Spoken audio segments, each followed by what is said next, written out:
share macam mana nak pakai kita punya NRF lip treats. Okay, so this is lip gloss, oil and plumper. So it's 3-in-1. It's very hydrating. It is not long lasting because it is a gloss. So lips I ni adalah bekas I pakai Coco Bonbon. Memang dia ada tinggalkan tint sedikit. So I dah bersihkan dah actually. So ada 3 cara nak pakai. It really depends on your own preferences. So my favorite way to pakai lip treats ni biasanya I akan combinekan dengan lip liner. Tapi you can actually wear it on its own or nak letak atas lipstick pun boleh juga. So I akan show macam mana nak pakai without lip liner. Candy Bonbon ni adalah colour nude pink and Bonbon bermaksud candy in French. Candy Bonbon is actually my airdrop name and I love nude pink colour, so I think it will be fitting to name it after my airdrop name. Candy Bonbon on its own, colour dia sangat cantik, sangat versatile. Bila pakai jangan ratakan banyak-banyak because it's a gloss oil kan. So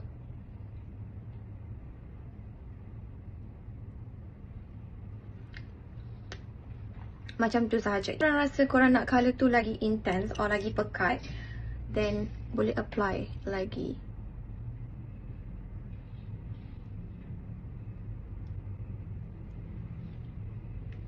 This is Candy Bonbon.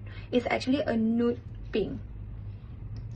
Dia akan ada rasa tingling sikit, macam panas-panas sebab kepada orang yang punya bibir nipis, lip treats ni dia boleh plumkan. Maksudnya munggilkan bibir tu supaya nampak macam you ada buat lip job. This is without lip liner. Kita akan cuba Coco Bonbon on its own. Coco Bonbon ni colour dia colour brown.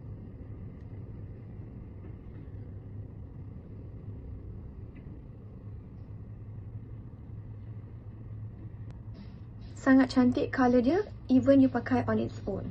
So kalau rasa you nak linekan your lips, I would suggest linekan your lips with something like this. Macam cool brown ataupun medium brown punya colour. Pakai lip liner colour merah pun boleh juga, dia akan cantik. Jadi korang boleh je combinekan dengan colour lip liner apa-apa. Tengok kesesuaian dan juga your own preferences. So I would wear this lip combo kalau baju I tu warna putih ataupun warna pink-pink yang sweet-sweet. Kalau I nak something yang menonjol sikit, I akan pakai with something yang macam ni. Nampak tak, dia pekat sikit brown dia. I akan just put on top, korang akan nampak the difference.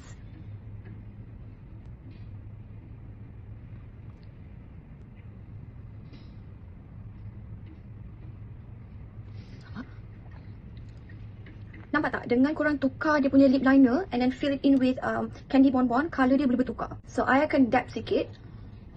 Okay. So, you nampak lip liner yang pekat tadi tu. I akan ambil Candy Bonbon. Lagi sekali. And I akan apply.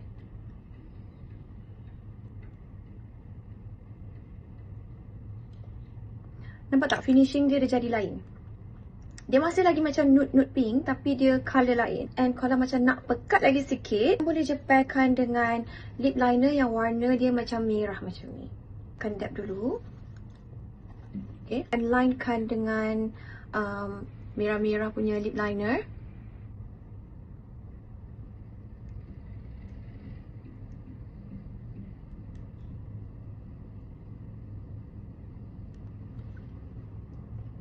Letak merah punya lip liner. Dan kalau nak letak banyak pun boleh, nak letak sikit pun boleh. So macam ni I fill in dekat dalam je. Tapi kalau nak letak seluruh bibir pun boleh juga.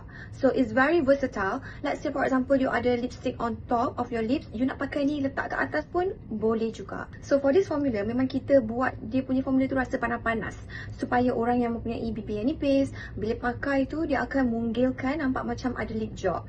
Dan orang yang mempunyai banyak lines, this lip treats dia sangat hydrating, dia tak akan mengeringkan bibir you dan juga dia akan cover sikit-sikit you punya line. Bukan semua, tapi dia macam coverkan sikit punya lines. So, bila I dah dab my lips, dia still stay hydrated. Actually, banyak je look yang korang boleh buat dengan these two colours. Depending on korang punya creativity. InsyaAllah, coming soon kita akan keluarkan lagi banyak warna. So, that's how it looks like.